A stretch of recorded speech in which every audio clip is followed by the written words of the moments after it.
ഇന്ന് പതിവില്ലാത്ത ഉമ്മമ്മയാണല്ലോ അടുക്കളയില്. ഇന്ന് എന്റെ മരിയോൻ വരുന്നുണ്ടേ. അന്റെ ഉമ്മ ഭക്ഷണം ഉണ്ടാക്കിയാലേ മരിയോന് വായയിൽ വെച്ച് തിന്നാൻ പറ്റൂല. എന്റെ മമ്മി ഉണ്ടാക്കുന്നതല്ലേ ഇവിടെ എല്ലാവരും കഴിക്കാറ്.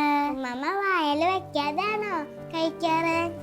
കൂടി കുട്ടിപ്പിശാചെ, തളരെ അതേ പഠിപ്പന്നെ പെണ്ണീനും. അന്യ വീട്ടിന്നേ ഇങ്ങോട്ട് വരുന്ന ചെക്കനാണ്. അപ്പൊ ഓനെ വേണ്ട വിധം ഗൗനിക്കണം, ഇല്ലെങ്കിലേ എന്റെ മോക്കാണ് അതിന്റെ തട്ടുമുട്ടും. അങ്ങനെ തന്നെ. അതൊക്കെ ഈ വലുതാവുമ്പോ മനസ്സിലാവും. അപ്പൊ എന്റെ മമ്മി അന്യ വീട്ടിൽ നിന്ന് വന്നതല്ലേ? മമ്മിനെന്താ ഉമ്മമ്മ ഗവനിക്കാത്തെ? എന്റെ ഉമ്മമ്മക്കേ മരുമകളെ മകളായി കാണാറിയില്ല, അതാ പ്രശ്നം.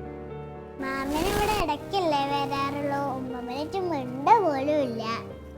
പക്ഷെ എന്റെ മമ്മിയാ ഉമ്മമ്മക്ക് ഫുഡ് ഉണ്ടാക്കി തരും, ഉമ്മമ്മയുടെ ഡ്രസ്സ് അലക്കി തരും, കാലുവേദന ഉണ്ടാവുമ്പോ ഒഴിഞ്ഞു തരും, മരുന്നെടുത്ത് തരും, ഇതൊക്കെ ചെയ്യും. എന്നിട്ടും ഉമ്മമ്മ മാമനെ എന്നും വഴക്ക് പറയും.